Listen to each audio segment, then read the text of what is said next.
Hi guys, সবাই কেমন আছেন? আমরা একটি নতুন প্রযুক্তি নিয়ে আপনাদের সামনে হাজির হলাম।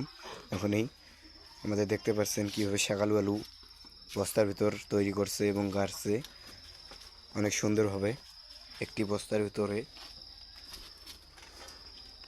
অনেকগুলো লিক করে বস্তার ভিতর অনেকগুলো গাড়ছে। এই যে আবার একটা হুল করবে। সবাই কমেন্টের মধ্যে জানাবেন কেমন হয়েছে আমাদের শাকালু আলু প্রযুক্তি।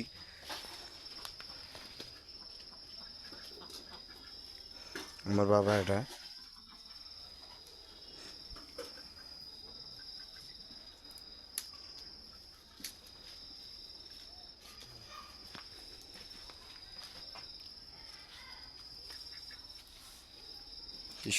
কি সুন্দরভাবে গাড়ছে। তোমরা সবাই কমেন্টে জানাবেন কেমন।